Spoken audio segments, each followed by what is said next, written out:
Hi, welcome to what's happening here at the top 5 stories. At number 1, the Independent National Electoral Commission on Thursday, at the end of automated biometric identification system, identified 2.7 million as the number of ineligible registrants in Kano State.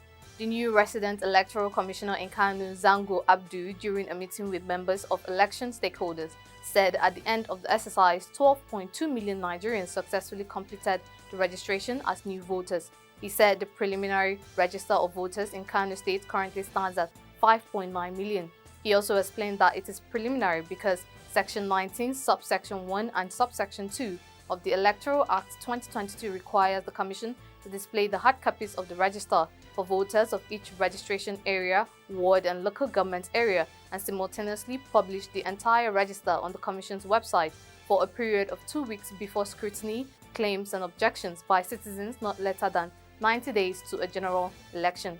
As number 2, the Senate on Thursday took up the Minister of Defense, retired Major General Bashir Magashi, on the insertion of 11 billion naira on the proposed 2023 budget of the Defense Ministry. The Senate Committee on Defense uncovered the gap in the 11 billion naira in the 2023 budget of the ministry during defense of the entire proposal of the minister. The 11 billion naira extra, as observed and pointed out by the Vice Chairman of the committee, Senator Ixfanus Giang, PDP Plateau North, comprises of 8.6 billion earmarked for the procurement of military hardware equipment and 2.25 billion naira for Safe School initiative.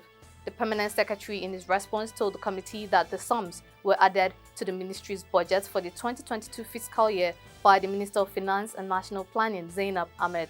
At number 3, the National Homegrown School Feeding Program has been reviewed from 70 naira per meal for school children to 100 naira in Delta State. The State Commissioner for Humanitarian and Community Support Services, Dr. Darlington Ije, who stated this in Asaba, frowned on the manner in which the caterers were shortchanged.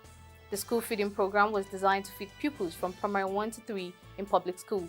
The Commissioner said that the aim was to encourage more school enrollment as well as improve the nutritional meals of the pupils.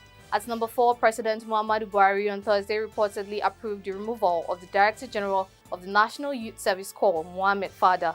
Fada, the 19th person to head the agency in the country, was appointed in May 18th of this year, which means he only spent 6 months in office. He replaced the former Director General Shuaibu Ibrahim.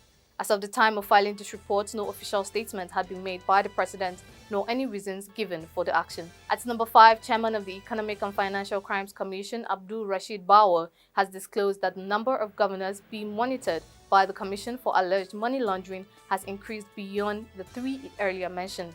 Bawar revealed this while speaking to newsmen at the presidential villa in Abuja after a meeting with President Muhammadu Buhari. The EFCC boss, however, declined giving a specific figure, saying he wouldn't want to be misquoted.